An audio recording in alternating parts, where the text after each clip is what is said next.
Hi,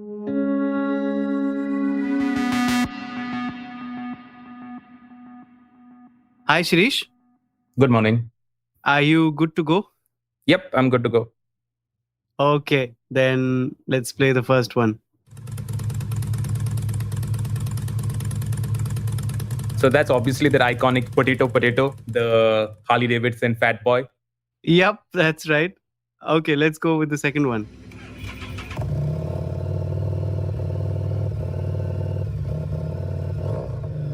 So this should be the Street 750, which Harley Davidson launched for India. That's absolutely correct, Shirish. Let's go with the third one.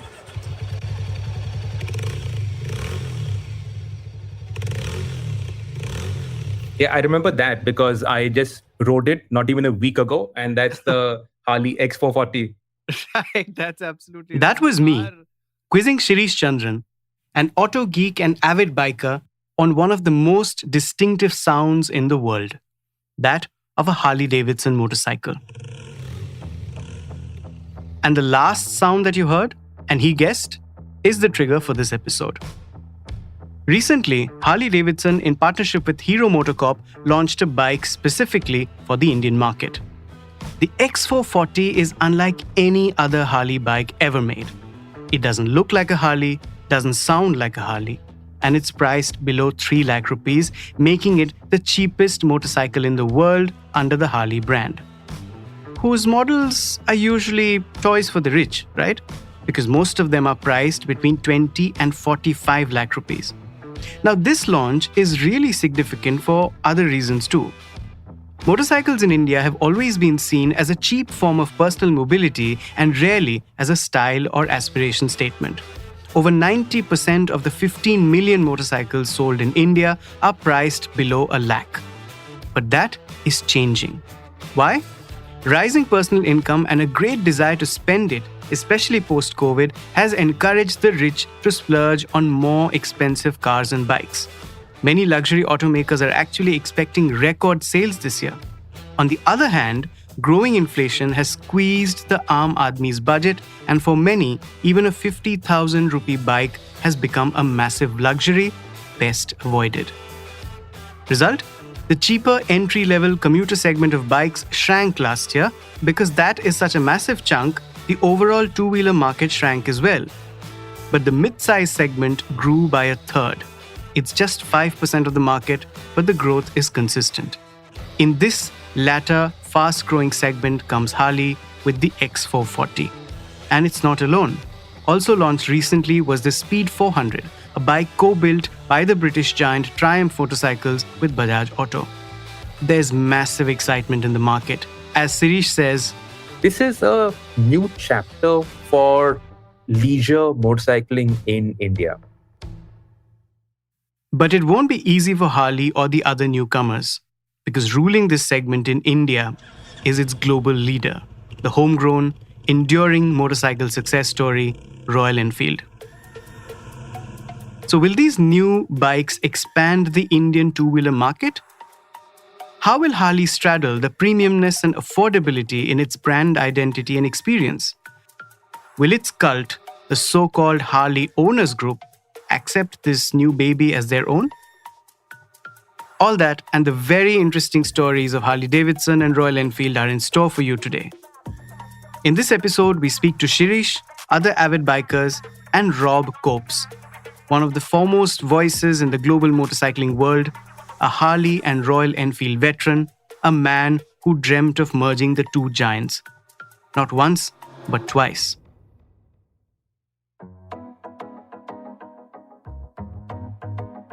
Keep listening. It's Friday, the 14th of July. I'm Anirban Chaudhary, and this is The Morning Brief.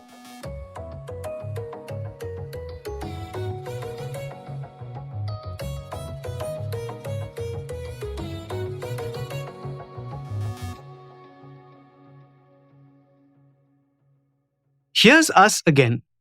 Shirish is editorial director, Project GTO Publishing. So, Shirish, first obvious question. Did you ride the Harley X440 and the Triumph Speed 400? Yep, I rode the bikes. And what do you think? when we wrote the X440, I was really impressed, and nobody expected it to be priced at that price, the starting price, 2.29 lakhs, very aggressive pricing. And when you put that pricing into perspective, the motorcycle, it rides really well. The engine is smooth, it's refined. The obvious target are the Royal Enfields, the classic 350, obviously, which is the meat of that segment. And when you compare it with that, the handling of the motorcycle is very good. The ride comfort is good. Fit and finish is good enough. It's not great, but for the price, it is good enough. So overall, especially when you keep the pricing in mind, Hero have done a really good job with the X440. I noticed that you say Hero and not Harley. Do you want to explain why? Okay, so there are two ways of looking at this. The first way, and which is what the prism that I would look at this, is that this is a motorcycle that Hero MotoCorp have developed. Harley Davidson Mhm. have probably had a few inputs on the styling front, but otherwise, this is something that has been completely developed right here in India by Indian engineers, by Hero MotoCorp at their CIT in Jaipur. So the engineering package, the validation, the testing, the manufacturing, everything, even the styling. So Hero's design studio in India, they've done the styling. So I think it's 100% all done here. There is Right. a Harley Davidson badge on it, but if this had a Hero MotoCorp badge on it, it would be fine, I guess. Great, Sirish. Let's talk about the Triumph. So the Triumph, unlike the Hero Harley, here there is significant input from the Triumph engineers. In fact, Rajiv Bajaj at the launch, he clearly said that Bajaj Auto are the custodians of the brand, but the motorcycle is a Triumph motorcycle. So the styling was obviously done in the UK. I know for a fact that a lot of Triumph engineers were parked in Chakan and at Akodi in Pune, where the bike was put together. So, what Bajaj have done is to optimize the cost of manufacturing, the cost of engineering, bring all of that down. But this is a Triumph motorcycle, a motorcycle that the Triumph guys are very proud about. So it's clearly a bonanza for the biker. Oh, yeah, Um, it's great days for the Indian biker. All of us who were looking for a more premium motorcycle, but at not too premium a price, well, we've got what we've always wished for. right, absolutely, I agree. But what does it mean, this India specific or special mid sized bike, the respective tie ups? What does it mean for the largest two wheeler market in the world? It's going to be a boom in this mid capacity motorcycle segment. This segment is a Royal Enfield segment. It's a segment that Royal Enfield started, Royal Enfield grew, Royal Enfield nurtured. It is a Royal Enfield segment through and through. But also the fact is that the more players that are there, the segment also grows, the segment also expands. So if it's 500,000 motorcycles today, there's no stopping it from becoming 750,000 in a year, 2 years, going up to 1 million motorcycles. And I think the pricing is such that it will do the job. We have a mental barrier. 2.5 lakhs is the mental barrier. Anything above that, and it becomes niche. Below that, that's where the volumes are. Both the Harley and the Triumph are priced well below that psychological barrier. And that means that this segment is definitely going to take off. Now, Bajaj and Triumph are definitely going to export this bike. That is all there in the plan. With Harley slash Hero, there are no plans as of now to export. And that also shows another thing, that this motorcycle has been made for India, but right now only India. There is no export plans. Maybe Harley will now look at the motorcycle and say, okay, it can go to Brazil, it can go to Southeast Asia. As of now, it's only India. Have they given any numbers on how many outlets, how many bikes they want to sell in a year, both of them? Okay, so nobody has given any volume targets, but the growth in the network is going to be massive. Again, the difference in the way they're going to sell it. The Harley motorcycle is going to be sold through all Hero dealers. So as of now, if I'm not mistaken, they have around 18 Harley Davidson dealerships. Now, in addition to those Harley Davidson dealerships, the X440 will be sold through all Hero dealers. Hero has been working on higher end network called Premier, which will retail their bigger bikes, so the bigger Hero bikes, and of course this Harley Davidson. But as of now, there's only one in Delhi. So It's nowhere close to getting rolled out across the country. So Hero dealers delivering a Harley Davidson, the experience needs to be completely different. A Hero dealer would probably be delivering 50 Splendors and Glamours and scooters in a day. Now, in between that, how do you deliver two Harley Davidsons? How do you make that Harley Davidson customer feel special? That's going to be a major challenge. And I do not think that the Hero guys have thought this through. To get a sense of whether or not the Hero guys have thought this through, I asked Nikunj Sanghi, who runs a dealership of Hero MotoCorp in India. The new Harley Davidson has not yet come to all showrooms. I think it will start coming to showrooms as they scale up operations.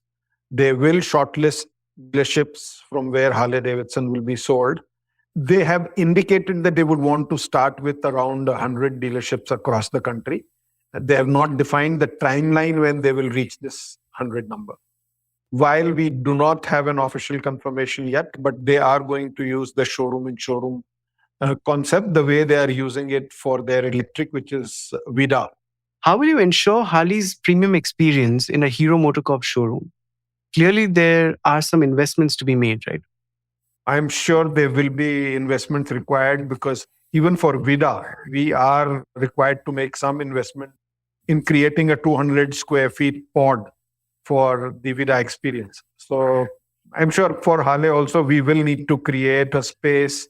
We will need to do a branding where it's very different from Hero MotoCorp. So investments will be required for Harley Davidson. The purchase experience will decide how many new customers come to this segment. Surely, most of them will be bikers that want to upgrade to a heavier, more expensive model. But what about veterans? Hi, my name is Harshman Rai. I'm a co-founder of Helmet Stories, and I began my riding journey on a Royal Enfield 30 years ago, more than that.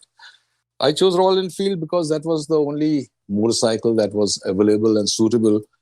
In the old days, you didn't have these categories. You just had one bike, the kind of Swiss knife that did everything. You went to Ladakh on that bike, you went to the grocers on that bike,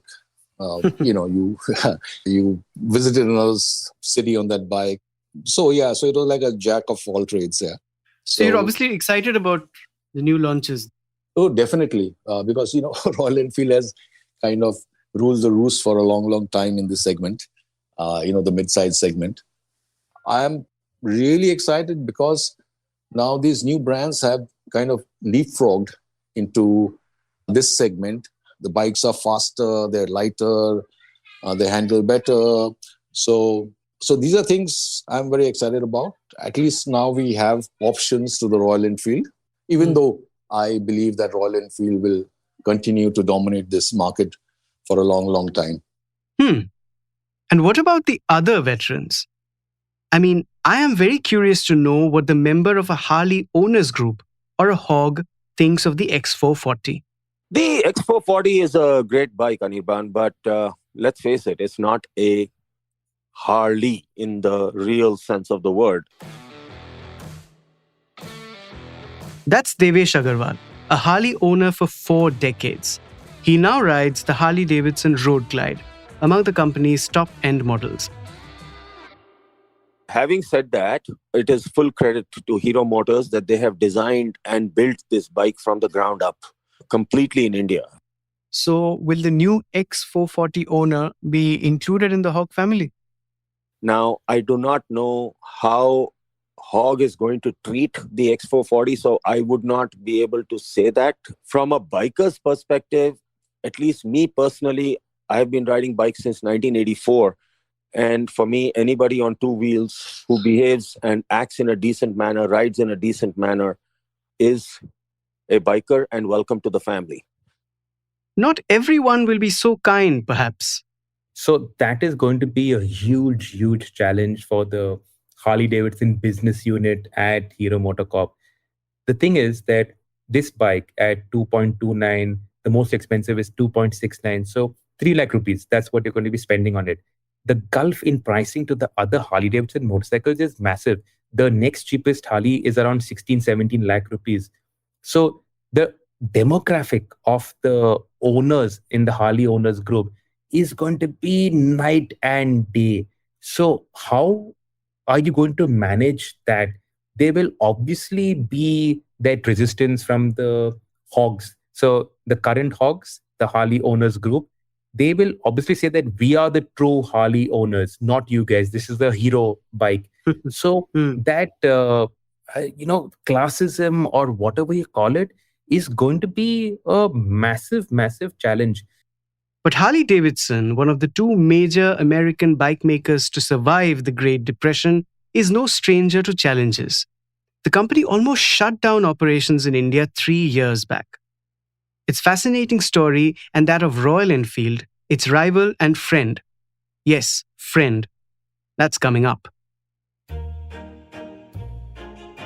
It was the first decade of the 20th century. America was home to a transportation revolution. Motorcycles made by a behemoth called Indian, with their twin engines and never-before speed, were a rage. People couldn't believe they could travel from one place to the other so fast.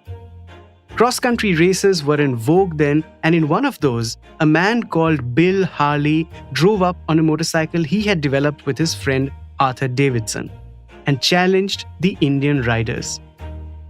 Bill knew his machine couldn't beat the Indian on speed, but it had better endurance. The 250-mile race in the rocky terrains of Catskill Mountains to New York lasted 3 days. Bill won, and the rest was history. Harley Davidson had bust into the biking scene, also triggering a long, historic rivalry with Indian. Motorcycles in those days had to be pedaled to start. 1911 Harley Davidson, single, belt drive.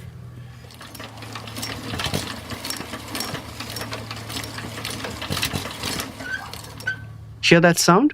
That's the sound of a Harley Davidson motorcycle from 1911. Over the years, the brand became a cult, with rider groups, merchandise, the grunge look, and even a certain way of living. The man who brought Harley Davidson to India was Rod Copes. He got this assignment as the head of Harley's Asia Pacific operations. It was 2007. It was an incredible time. Globally, we went into a recession. I was given the opportunity to take over Harley Davidson's Asia Pacific region. And my first activity in the spring of 2007, I think actually, was to take a trip to India. It was one of those strategic markets that we were very interested in. And so I gathered a couple of my worker mates, and we took a trip to India. And we wanted to answer 2 questions. And the first was, is Harley Davidson ready for India? And the second was, is India ready for Harley Davidson?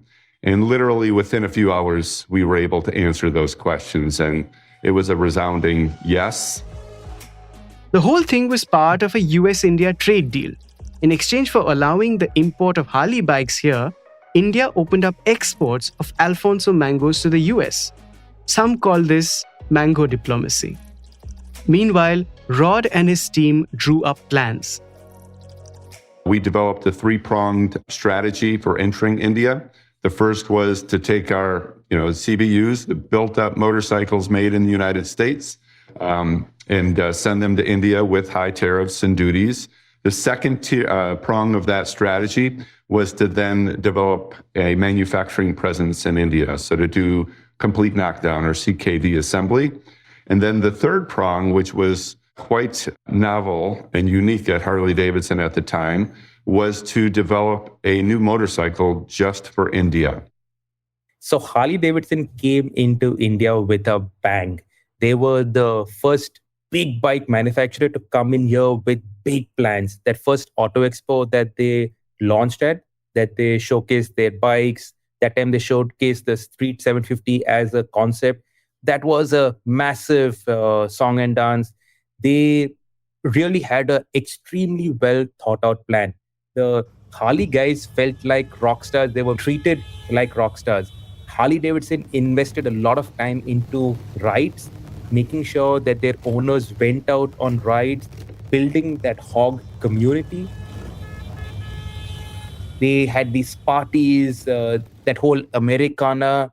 They invested a lot, and that significantly grew the brand leading up to the Street 750.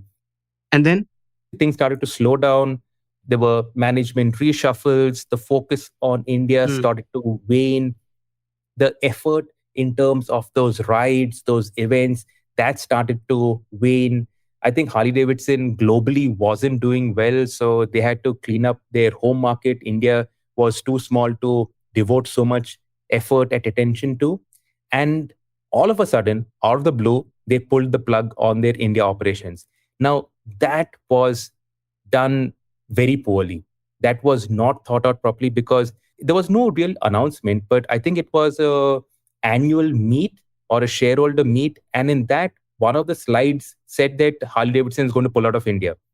A month or two later, Hero MotoCorp stepped in as the savior for Harley Davidson's India business, where now Hero is the importer and distributor for Harley Davidson motorcycles in India. And as part of that importer agreement, they were given the license to develop a small capacity motorcycle for India. or the X440. Now, interestingly, the company that gave Rod and his team the initial guidance in setting up India operations was Royal Enfield. We did spend literally a day with Royal Enfield. They were incredibly gracious. They opened up their factory. We spent time with them. And we didn't see each other as competition. We saw each other as, cohorts working together. And so we worked very closely with them over the next several years in our entry to India, and still kept a strong relationship over the years. Royal Enfield is the oldest motorcycle maker in the world. It started out in 1901 producing motorcycles in England. In the 1950s, it built a plant in India to supply military motorcycles to the country's army. But it shut down in 1971. It was later merged into Eicher Motors in 1994. India had no legit success story in heavier bikes till the late 2010s. Be it the homegrown Rajdoot or the Czech brand Java brought here and Indianized to Yezdi, none managed to leave a mark. Added to that, in the 2000s, the Japanese came in with their efficient bikes. Hero Honda, a former venture between Hero and Japan's Honda Motor, ruled the roost. Siddharth Lal of Eicher Motors was a man with a vision. As soon as he took over Eicher, he sold off 13 of its 15 businesses. Lal is a bike fanatic with immense knowledge of British bikes of the post-war era. He put all his might behind Royal Enfield. He told his board that give me, I think, 2 years or 3 years and I will revive it. Otherwise, we can shut it down. So that man, he put his money where his mouth was, and he rolled up his sleeves and worked on the brand and managed to continue with it. There was probably a reason why Lal was so cordial to Copes. You see, Royal Enfield had literally used every page of the Harley textbook for its own reference while building itself. What Royal Enfield has done over the past 2 decades is they looked at the Harley Davidson brand book. They looked at the Harley Davidson template, and that's what they did. So the community, the riding clubs, the ride events, the merchandise, the really cool stores, the experience that one gets at a Royal Enfield store. So what they have built is an ecosystem. By the time Rod left Harley Davidson after 20 years with the company, Royal Enfield had grown very big. A second stint in the motorcycling world was awaiting Rob. After I left Harley Davidson in the fall of 2011, I remained in contact with Siddhartha, and probably about a year later, he called and he said, we're ready to go global with Royal Enfield. Are you ready to join? And so we talked about it, and we aligned on a kind of an experiment, a pilot, that let's try to reintroduce the brand into the United States motorcycle market with the new products that are coming through the development stream at Royal Enfield, which were, I think much better quality and build quality as well as performance that would fit the United States motorcycle market. So Royal Enfield entered the US market and it was a massive success. Honestly, I left several years ago, but, when I took on Royal Enfield, they were selling a couple of hundred units in the United States. When I left, they were selling over 5,000 a year. Now I think they're over 12,000 Royal Enfields a year. So it's the only brand that's continually grown even through the pandemic. And it's a brand that means a lot to the United States market. And then since then, after we got United States going, we said, well, let's expand. And we went to North America and South America. We had a great presence down in Brazil, in Colombia, as well as Argentina and Canada and Mexico. So it's a great story. It is a great story and quite in contrast with Harley Davidson. Royal Enfield has been growing at a CAGR of 35%. It has almost half the share of mid-sized bikes globally. Of course, most of that comes from India sales. The company sold over 834,000 bikes in the last fiscal year, up 39% over the previous year, while Harley's registrations last year fell more than 7% to 179,000 bikes. I think Harley Davidson, quite honestly, has struggled for the last decade or two. They have an incredible brand, but their sales are flatlined at best everywhere. But Rod doesn't see the two companies as rivals. In fact, on two occasions in my career, once while I was at Harley Davidson and once when I was at Royal Enfield, I tried to make a marriage between Harley Davidson and Royal Enfield because I think those two brands and those two companies were meant to be together. This is a global merger? That was my plan. Now, again, I didn't have any say in it. It could have been a joint venture. It could have been just a technology swap or something. But, at that time, Harley Davidson was becoming a branded house and they had, pretty extensive plans. So they weren't really interested. And quite honestly, Siddhartha was just kind of getting things going and he knew what was in front of Royal Enfield. So they both politely said, no, we don't need to do anything, but let's be friends. And, they worked together. And again, Royal Enfield was very helpful in setting up the CKD and has always been great. But then when I came over to Royal Enfield, before I left Royal Enfield, just probably 5-6 years ago, and I thought, again, it's the right marriage because of the two brands are so complementary across almost every market. And unfortunately, I just set up a meeting. I wasn't involved in it, and it did not go anywhere. Well, the motorcycling world missed out on the formation of a behemoth, which is just as well because the competition between them is way more exciting. And that competition is heating up. While Hero, Harley and Bajaj Triumph come up with their offerings, Royal Enfield is preparing to protect its turf too. It's planning to revamp its iconic Bullet motorcycle according to a report. It's also planning street bikes and roadsters. And the next pivot is electric motorcycles. Now, this also comes at a time when the world over, cheaper, lighter motorcycles are gaining in popularity. One example is Austrian company KTM, which has been selling bikes in partnership with Bajaj Auto for 15 years. KTM was very small, very niche. Now, with all those motorcycles that Bajaj makes in India for KTM to sell globally, the 200cc, the 250cc and the 390cc, which is all made right here in India. Because of those motorcycles, KTM is Europe's #1 motorcycle maker. So KTM went from a niche brand that made adventure motorcycles and racing, off-road racing motorcycles to now being Europe's #1 motorcycle maker. And that is on the backs of these smaller capacity motorcycles that Bajaj is making for them here in India. And that is a classic example. In India, Harley and Triumph have had to forge local partnerships to realize their ambitions in this market. Both need to scale up fast.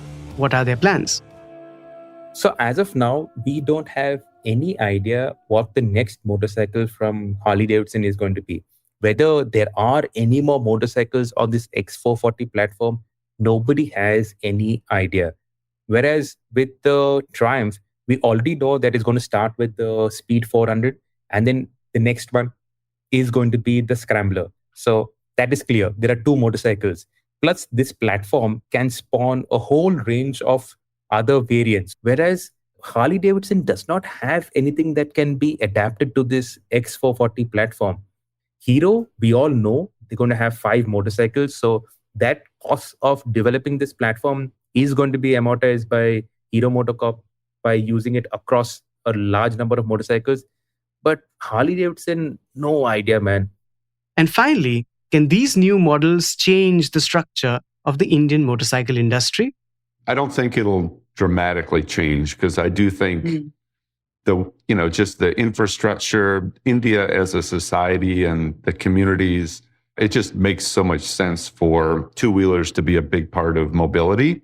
What's happening as India as a country is becoming, much, much stronger. So I think the growth in the premium market is there. Now, it's never going to replace and be as large as the commuting segment, but I do think there's, decades of growth in the premium segment going forward. It'll be interesting to see if, the electric vehicles and motorcycles do anything, again, because quite honestly, electric and motorcycle doesn't provide a lot of benefits, to be honest. So maybe that won't be a catalyst, but obviously new products and new tie-ups that are coming, I think will have a big impact. And I see that growing, double-digit growth for many years to come. With the changing market dynamics, pricing, segments, new players and partnerships, and of course, new models, the Indian motorcycle industry is a very interesting space to watch. Let's see who wins the battle of the bikes. That's all for today. I hope you liked the episode. Please like, share, and subscribe if you did. This episode was produced by Sumit Pandey, sound design by Indranil Bhattacharjee. Executive producers Arijit Burman, Anupriya Nair, and myself. Listen to a new episode of The Morning Brief every Tuesday, Thursday, and Friday on a listening platform of your choice. Thank you and have a good weekend. All clips used in this episode belong to their respective owners. Credits are mentioned in the description.